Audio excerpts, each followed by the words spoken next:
आप देख रहे हैं सनातन फर्स्ट और मैं हूं विशाल।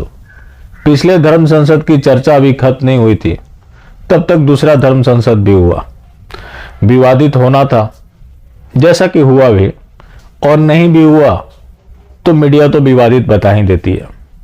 अब उनके बयानों को लेकर जैसा कि पिछले धर्म संसद में हुआ, इस बार भी वैसा ही कौतूहल मचाया जा रहा है। इसमें जो चढ़ बढ़कर हिस्सा ले रहे थे स्वामी आनंद स्वरूप, उनके बयानों में विरोधाभास है।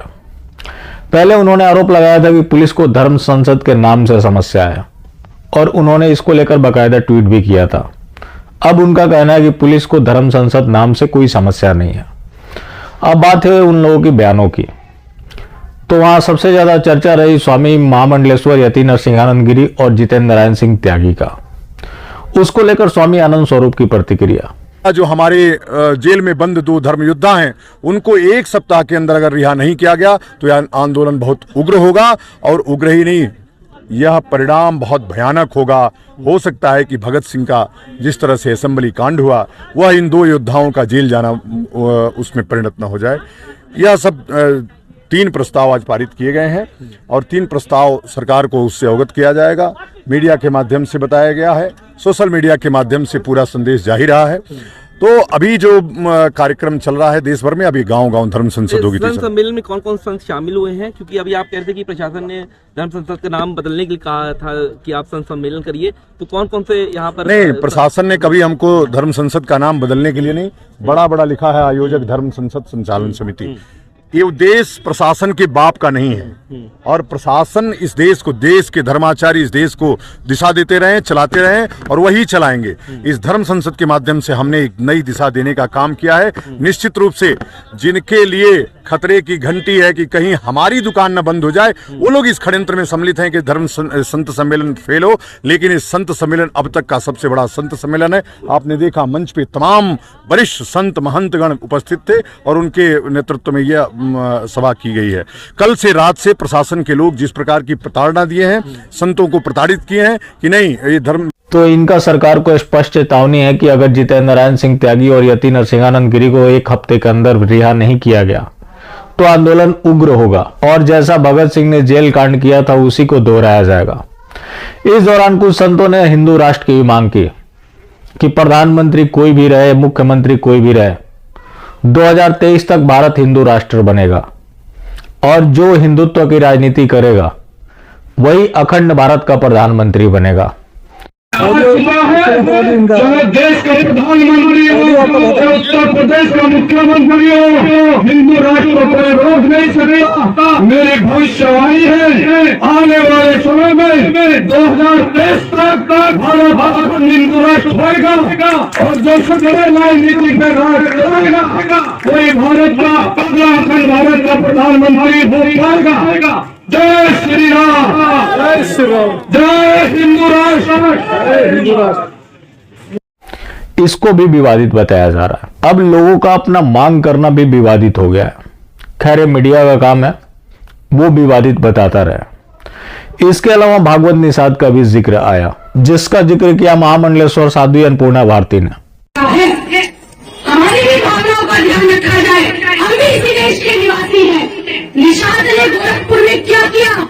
निषाद उसकी बेटी, हमारी बेटी के साथ बलात्कार करने के बाद वो बंदा सोशल मीडिया पर ससुजी के संबोधन करवाया, जिस तरीके से चला रहा था, और उसके बाद मारने की धमकी दे रहा था। ऐसे में हमें रक्षा करने के लिए यदि निषाद के हाथ से गोली चली तो क्या वो अपराध है? क्या वो अपराध है?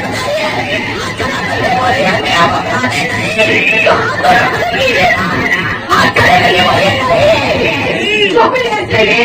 हमारा सुरक्षा को बल देना, आतंकवादियों को खत्म करना, अत्याचारियों का विनाश करना, जिहादियों का विनाश करना, तो होता है, फैसला होता है। मीडिया आप लोगों का भी फैसला है। बस अंतिम विराम देती हूँ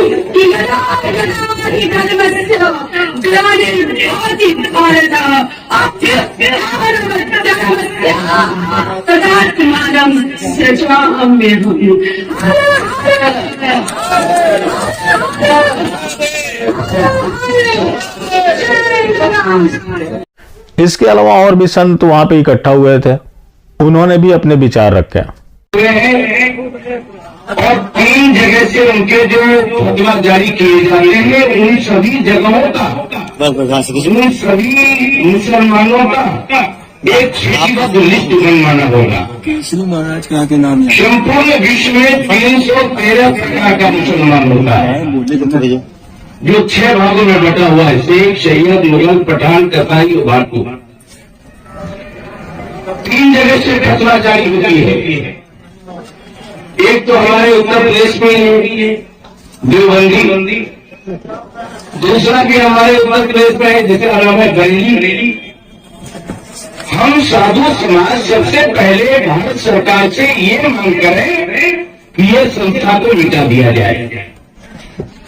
जब तक ये संस्था नहीं मिटेगा हम लोग बोलते रहेंगे, सरकार उनको साथ में रहेगी, क्योंकि लोकतंत्र का विषय है, वोट का विषय है। अभी एक बहुत अच्छी बात कह कहने थे हमारे सुंदरी ओबीसी की बात। अन्य भारतवर्ष के उत्तर प्रदेश के जो राजनीतिक लोग हैं वो कुछ बोलते तो उस पर FIR दर्ज हो जाता है, तो वो दर्ज क्यों नहीं करवाते? तुम लोग का FIR दर्ज कराने से कोई उसके खिलाफ FIR करवा रहा है क्या? हमें इस बात पर भी गहरा चिंतन करना होगा कि हमेशा खौफ है बिजलियों से घेरे को, हमेशा खौफ है बिजलियों से घेरे को, और सोने पानी कुत्ते भी काट लेते हैं शेर को। ये विश्व का जो विश्व के संपूर्ण विश्व के नागरिकों के लिए मैं इस सभा से मंच से नहीं, भारत के विभिन्न राज्यों से मैं चुनौती देता रहता हूँ। विश्व का ऐसा कोई राष्ट्र नहीं है जो भारत में आंख दिखा करके उसकी आंख सुरक्षित कर ली जाए। भारत कभी खतरे में नहीं पड़ने वाला, ना सनातन धर्म खतरे में पड़ा हुआ है। ये आप अपने दिमाग से निकाल दीजिए कि कोई भी देश हमारे ऊपर आएगा और हमको खा जाएगा, मगर हमारे बीच जो बैठे हुए लोग हैं उनको पहचानना होगा। अल्पसंख्यक को लेकर कहना था कि भारत में अल्पसंख्यक बहुसंख्यक का खेल खत्म होना चाहिए, यहाँ यूनिफॉर्म सिविल कोड लागू होना चाहिए। इससे भी विवादित बताया जा रहा है। क्या क्या मुद्दों पर बातचीत हुई है? आज का यह संत सम्मेलन धर्म संसद संस्था के द्वारा आयोजित था, और इसमें जो आज के मुद्दे रहे हैं, भारत एक सनातन हिंदू संस्कृति का देश है। भारत का संविधान और भारत की शासन व्यवस्था सनातन हिंदू संस्कृति के अनुरूप होनी चाहिए।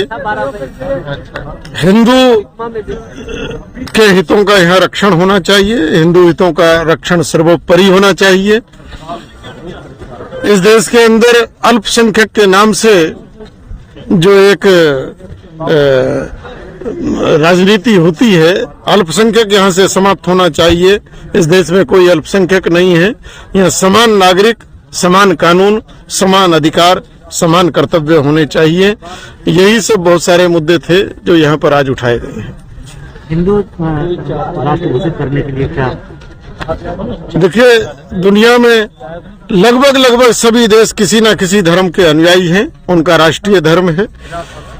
हमारा यह देश सनातन से हिंदू देश है, और हमारी यही मांग है कि धर्म निरपेक्षता यहाँ समाप्त होनी चाहिए। देश की शासन व्यवस्था धर्म सापेक्ष होनी चाहिए, धर्म निरपेक्ष नहीं होनी चाहिए। जहाँ धर्म नहीं होता वहाँ अधर्म होता है, जहाँ उजाला नहीं होता वहाँ अंधेरा होता है। इसलिए धर्म निरपेक्ष ये समाप्त हो, और जो विश्व की सबसे महान संस्कृति है, सबको स्वीकार करने वाली संस्कृति है, उस हिंदू संस्कृति के अनुसार इस देश की व्यवस्था हो। हिंदू राष्ट्र जब तक ये देश नहीं बनेगा तब तक इन सारी समस्याओं का समाधान नहीं हो पाएगा। वहां मौजूद संतों ने कहा कि कानून और संविधान सनातन को देखते हुए होना चाहिए और सनातन हित सर्वोपरि होना चाहिए। अल्पसंख्यक तुष्टीकरण की जो राजनीति हो रही है ये बंद होना चाहिए, लेकिन अल्पसंख्यक तुष्टीकरण की राजनीति बंद होगी कैसे? आज जो केंद्र में बैठी सरकार है, इसने सबका साथ सबका विकास के नाम पर लगभग 43 योजनाएं अल्पसंख्यक के लिए चालू किया। वो अल्पसंख्यक क्या, मुजाहिद। और इसकी शुरुआत भी बीजेपी ने ही किया था। जब मोरारजी देसाई के समय में ये सरकार में थे, उस समय जनसंघ हुआ करता था, तभी अल्पसंख्यक आयोग का गठन हुआ था। एक पोस्टर भी काफी तेजी से वायरल हो रहा है, जो बंगाल में रिक्रूटमेंट हुई है, वहां सिर्फ और सिर्फ मुजाहिदों की ही हुई है। पहले भी ममता बनर्जी सीएम रही, लेकिन ये सारी चीजें आज हो रही हैं। जानते हैं क्यों? क्योंकि सिस्टमैटिक तुष्टीकरण अगर किसी ने सिखाया तो वो है नरेंद्र दामोदर दास मोदी। पहले जो आज तथाकथित सेकुलर पार्टियां हैं, वो लिप सर्विस दिया करती थी, लेकिन मोदी ने सबका साथ सबका विकास के नाम पर जिस तरह से अल्पसंख्यक तुष्टीकरण किया, इसकी वजह से वो भी सोचने पर बाध्य हो गए, क्योंकि वो उनके वोटर थे। इनके तो वो वोटर भी नहीं है। हाँ, ये अपने दिल को जरूर बहला सकते हैं, जैसे तौकीर की बहू निदा खां, जो कि बीजेपी में शामिल हो गई। उसे इस तरह से प्रचार प्रसार किया जा रहा है जैसे कोई बड़ा नेता बीजेपी में शामिल हो गया हो। इसके पीछे इनका मकसद क्या है? इनको चाहिए कि कोई भी मुजाहिद हो, वो अगर इनके मुख्यालय पहुंच जाए तो ये समझ बैठते हैं कि इससे बड़ा सौभाग्य इनके लिए कुछ हो ही नहीं सकता। उसी के तहत उसका प्रचार प्रसार किया जा रहा है। अगर निदा खान और निदा खान जैसे लोग वोट दे रहे होते, जैसा कि निदा खान का दावा है कि जितनी मुस्लिम औरतें हैं वो बीजेपी के साथ हैं, अगर ऐसा होता तो हिमंता बिस्वा शर्मा को अल्पसंख्यक प्रकोष्ठ क्यों भंग करना पड़ता? सच्चाई ये है कि जो इनके पार्टी के पदाधिकारी भी थे, उन्होंने अपना वोट भी बीजेपी को नहीं दिया था। उसके बावजूद भी ये मुगालते में जी रहे हैं। इन्हें ये लगता है कि हिंदू जाएगा भी तो कहां जाएगा, बाकी मुजाहिदों के कुछ भी वोट आ गए तो हमारे लिए सोने पे सुहागा जैसा हो जाएगा। उसी के तहत आज ये तुष्टीकरण का खेल चल रहा है। महामंडलेश्वर यति नरसिंहानंद गिरी या फिर जितेंद्र नारायण सिंह त्यागी हो, इनकी गिरफ्तारी पूरी तरह से पॉलिटिकल है, लेकिन फिर भी भक्तों की माने तो सब इलेक्शन कमीशन कर रहा है। आज संतों के ऊपर जो हू हल्ला मचा हुआ है, ऐसा क्यों हो रहा है? पिछले 4 दशक की राजनीति आप उठाकर देखें तो बीजेपी और आरएसएस ने आम हिंदुओं को मुसलमानों के खिलाफ भड़काया, लेकिन अगर इनके खुद की बात करें तो ये लोग चरणवंदना करते रहे। ऐसा पहली बार हो रहा है जो जिहाद के ऊपर इस तरह से चोट किया जा रहा है, और जब इस तरह से चोट किया जा रहा है तो बिलबिलाना स्वाभाविक है। आज उसी का परिणाम है कि उनके छोटे छोटे क्लिप उठाकर वायरल किए जा रहे हैं और उसको विवादित बताया जा रहा है। हिंदू राष्ट्र की मांग करना कौन सा विवादित काम है? अल्पसंख्यक का दर्जा खत्म करने की मांग करना कौन सा विवादित काम है? भारत में अल्पसंख्यक होता अगर भारत का स्टेट रिलीजन होता, भारत अगर हिंदू राष्ट्र होता, वहां पे अल्पसंख्यक बहुसंख्यक का खेल हो सकता था। लेकिन इसको लेकर भी जो केंद्र सरकार ने तुष्टीकरण की सारी प्रकाष्ठा पार की, मामला जब सुप्रीम कोर्ट में गया तो केंद्र सरकार के प्रतिनिधि ने वहां केंद्र सरकार का पक्ष रखते हुए कहा कि हिंदू बहुसंख्यक है इसलिए उसको दबंग माना जाए। लेकिन हर जगह हत्या किसकी? हिंदू की। बलात्कार किसका? हिंदू का। लव जिहाद हिंदू लड़की के साथ, पलायन हिंदू का, धार्मिक आधार पर प्रताड़ना हिंदू का, जो अभी गुजरात में केस हुआ है या फिर देश के बाकी हिस्सों में हो रहा है। बागपत में कल एक को आरी से काट दिया गया, तो आखिर ये किनके द्वारा हो रहा है? ये तथाकथित अल्पसंख्यकों के द्वारा और ये वंचित लोगों के द्वारा। ये मैं नहीं कहता, ये केंद्र सरकार कहती है। क्या कोई दबंग के आसपास कोई टहल भी सकता है? लेकिन केंद्र सरकार की माने तो हिंदू दबंग है, और ये ऐसा दबंग है जो हर जगह पिट रहा है, इसका पलायन हो रहा है, इसकी हत्याएं हो रही है। लेकिन केंद्र में बैठे हुए मौनी बाबा इसके ऊपर कुछ नहीं बोल सकते।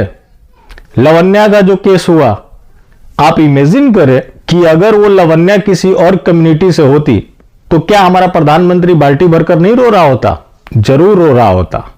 लेकिन चूंकि वो हिंदू थी, मर गई, वो उसके मुकद्दर में लिखा था। यही हो रहा है खेल। आज उसी का परिणाम है कि कोई सच्चाई भी सामने रख देता है तो विवादित हो जाता है। बहुत से ऐसी चीजें हैं जिसको जस्टिफाई नहीं किया जा सकता, लेकिन हर चीज को विवादित बताकर उससे पल्ला भी नहीं झाड़ा जा सकता। तो ये दूसरी बार धर्म संसद हुआ है। अब देखते हैं इसको लेकर सरकार का क्या रुख है। जैसा पिछले धर्म संसद में हुआ था, छोटे छोटे क्लिप उठाकर वायरल किए जा रहे थे, उनको निशाना बनाया जा रहा था, जिसका परिणाम था कि एसआईटी का भी गठन हुआ, 2 लोग गिरफ्तार भी किए गए।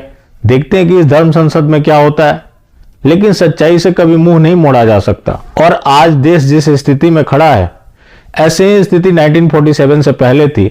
आज की स्थिति उससे कुछ ज्यादा भयानक हो चुकी है।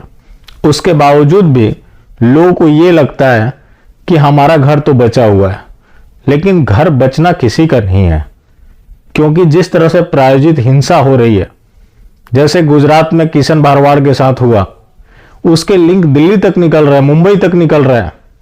तो आखिर ऐसा क्या है कि ये मजहबी लोग सच्चाई नहीं सुन सकते। पूरा विवाद उसके सोशल मीडिया पोस्ट को लेकर था। उसने माफी भी मांग ली थी। उसके बावजूद भी जब वो घर से बाहर निकला तो उसकी हत्या कर दी गई, और उसमें मौलानाओं की भी भूमिका संदिग्ध है। और उसकी जांच क्यों हो रही है आज इतनी तेजी से? क्योंकि वहां लोगों का जन सैलाब उमड़ पड़ा है।